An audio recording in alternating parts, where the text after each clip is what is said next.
নীতি বৰ্মনে গাবলৈ লওঁতে সেই নটকীয়ে ভংগ কৰিবলৈ আহি কি হ'ল তেওঁ মানে সহ্য কৰিব নোৱাৰি নিজেই পলালে তোমাক মুখিৰে কাম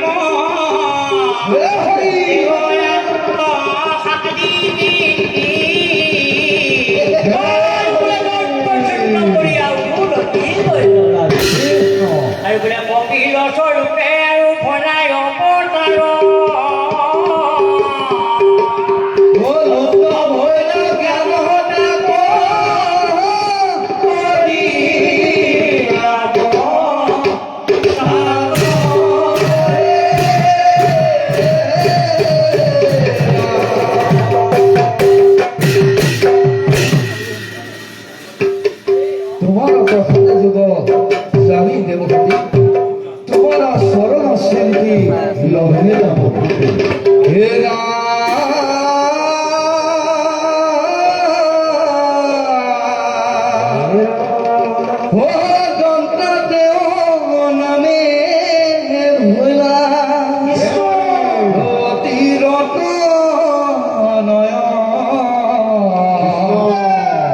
শিলন্ত যুগ যদু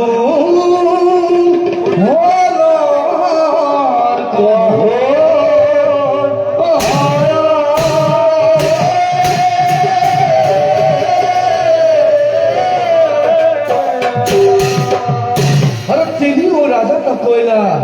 যুগৰ যুগতী হৰি তোমাৰ প্ৰসাদে পাইলে পৰম কৃষ্ণ এটা সময়ত এজন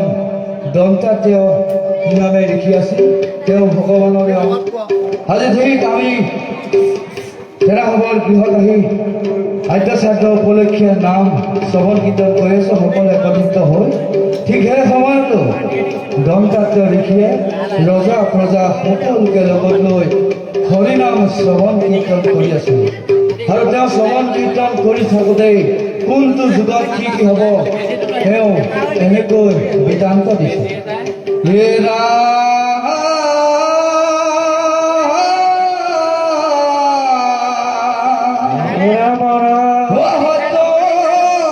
যুগে ধ্যান এটা যুগে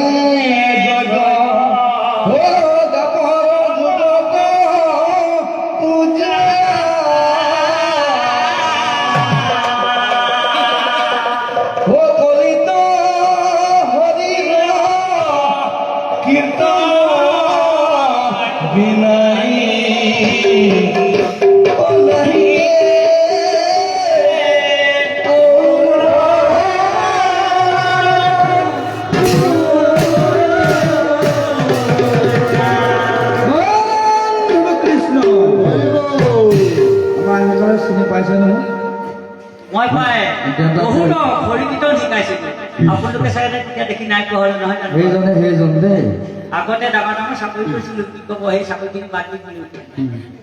মই পঢ়া শুনা কৰিছিলোঁ বৰ ডাঙৰ স্কুলত বিজ্ঞান ডাকঘৰত পঢ়িছিলোঁ বুজিছে নাই এতিয়া জামুগুৰি ডাকঘৰৰ মানে বৰমাষ্টৰ মানে ছাত্ৰখন দিয়া মানে একেবাৰে মোবাইলটো কম্পিউটাৰ হৈ পৰি আছে এখেতে কৈছে আৰু হৰি কীৰ্তন ক'তো নিশিকাব নেকি মই বোলো শিকাম ক'তো শিকাম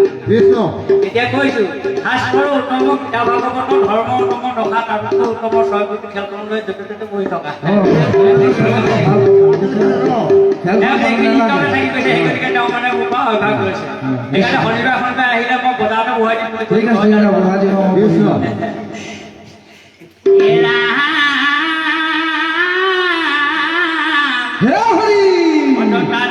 নামে ভৈলা নিয়তিৰত নয়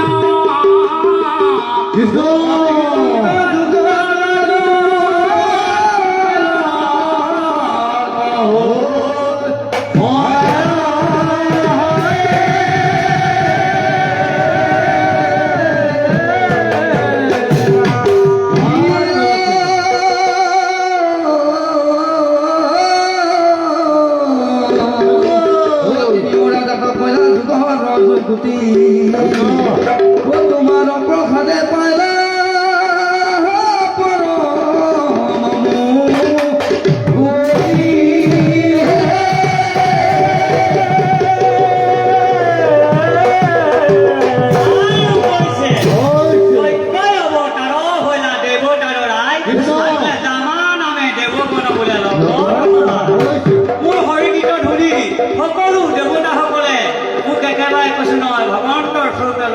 ঘূৰিবলৈ লাগিলে এতিয়া কৈছে দৈতৈ অৱতাৰো হৈ লাগে অৱতাৰ ৰাই জানা নামে দেৱগণ লগত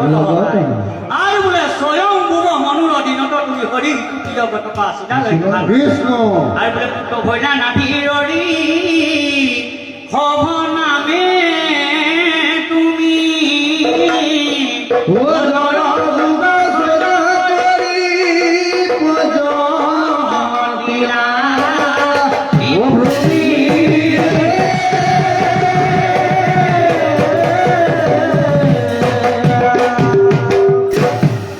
আকৌ আজি শ্ৰুতিমতী ঘোষা বিষ্ণু হে ভক্তি ভাবে প্ৰণাম গধূলি আমি অতি মূৰ্তি পাৱে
এ হেওয়ার গোবিন্দ কোন জাদু একটু জীবতে হেওয়া তো রহিব করুণা এ করিতে হরি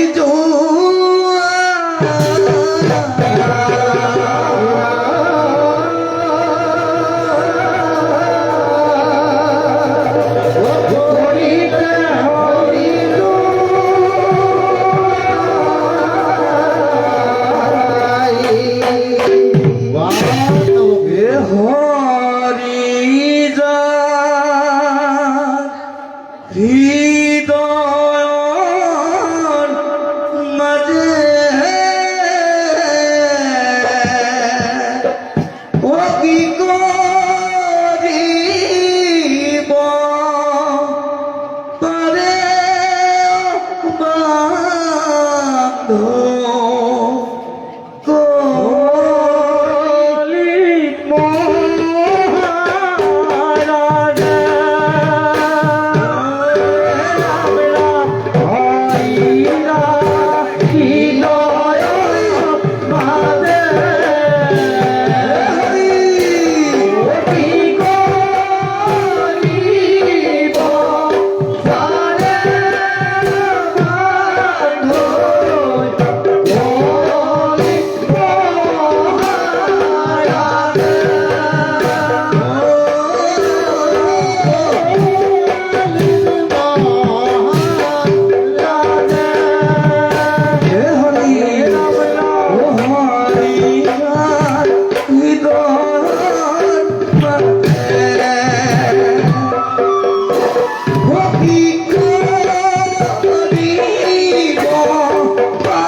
আৰু বোলে পৃথিৱী কঠৰি আজু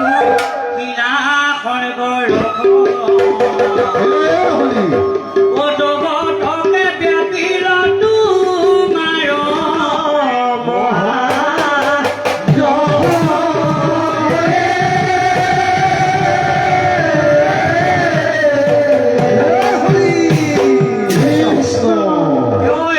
হেনো বোলে সাগৰ মন্থন কৰিছিলে আৰু সেই সাগৰ মন্থন কৰি বৰ ভাল ভাল আমালৈ কিছু দ্ৰব্য ৰাখি থৈ গৈছে ফুৰা আৰু অমিত কাম এই দুভাগ আমাৰ স্থানত হৈ গ'ল।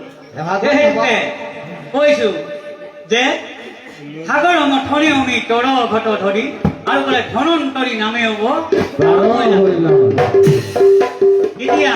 কেনেকৈ সাগৰ মন্থন কৰিছিলে তাকে এতিয়া আমি আঘাত দিব খুজিছো। ৰাম বাণী বাণী হৰি বাণী বাণী কৃষ্ণ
বুঢ়া বুজিলে বৰ বেছি মানে একো উলিয়াব পৰা নাই দেখিছিলে মানে তেওঁ শাস্ত্ৰহে তেওঁ কষ্ট কৰিছে গতিকে তেওঁ শাস্ত্ৰটো এনেও পাম নহয় জানো বাৰু এইবাৰ ভকে গেৰাম বাণী বাণী হৰি বাণী বাণী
কইনা দেখি তেওঁলোকে থৰ থৰ ৰৈ গৈছে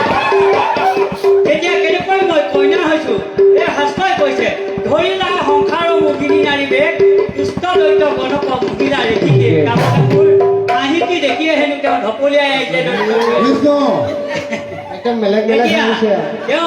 যিখিনি দেখি মানে বেলেগ বেলেগ মানে হাঁহি তেওঁ দেখি পাই মোৰ ওচৰলৈ আহিছে তেওঁ সুধিছে বোলে কি পাৰোঁ দিয়ক বুলি মানে হাত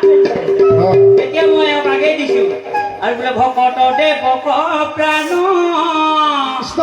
পৰালাই অমিত তোমাৰ প্ৰসাদে ভৰা গীত গীত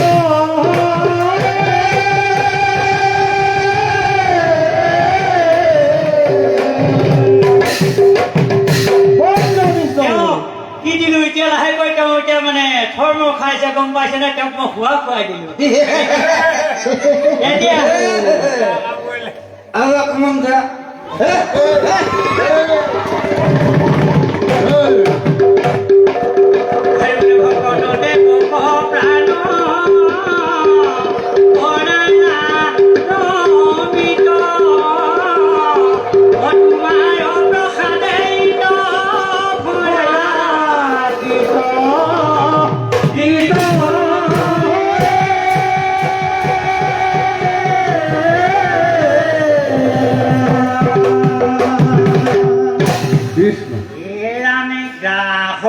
মুখে পৰি কৰে গদেন দেভ পতি তাহি হৰি ৰক্ষা কৰা মুকৰদু পতি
দেখিছেনে বাৰু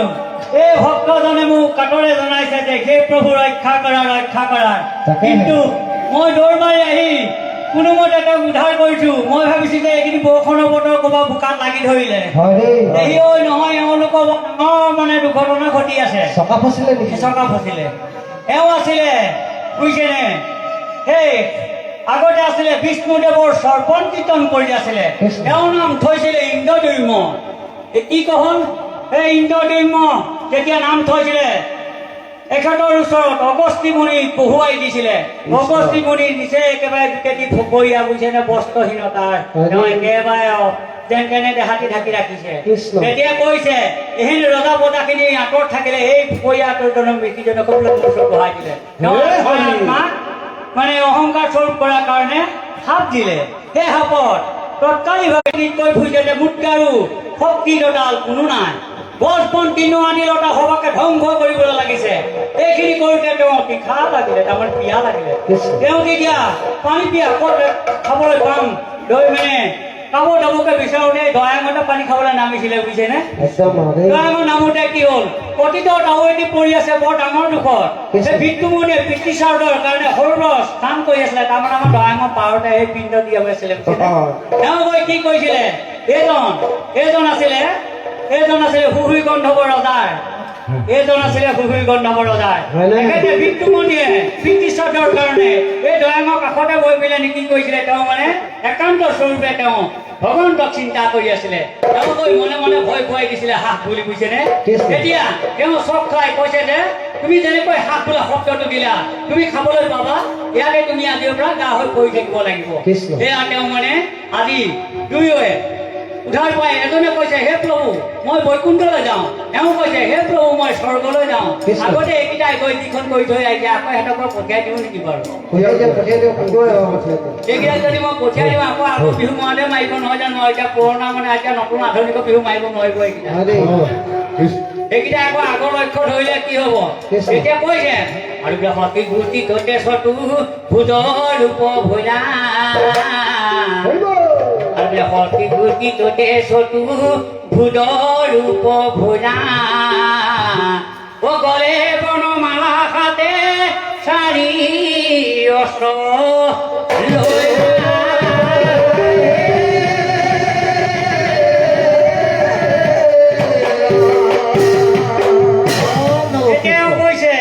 আৰু তোমাক কোনো মিলা গয়া দণ্ডবতে পৰি পাৰি খদ খয়া বৈকুণ্ঠ কলা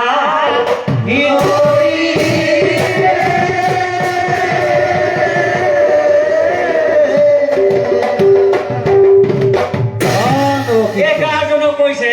যে তদু পৰখনে গাবু আপনি স্তৰী স্বৰ্গ কবলা দিব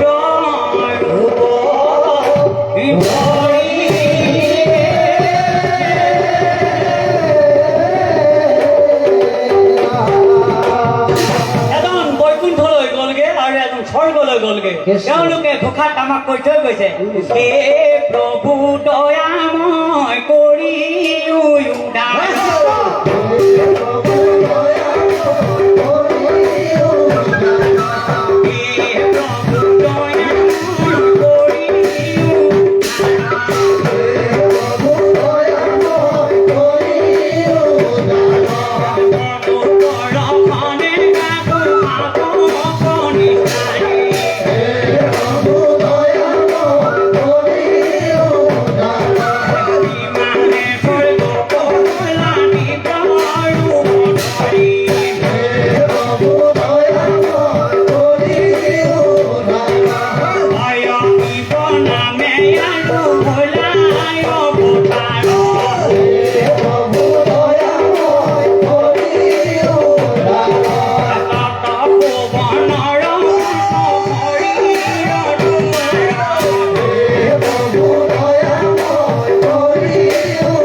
কীৰ্তন ভকত বৈষ্ণৱ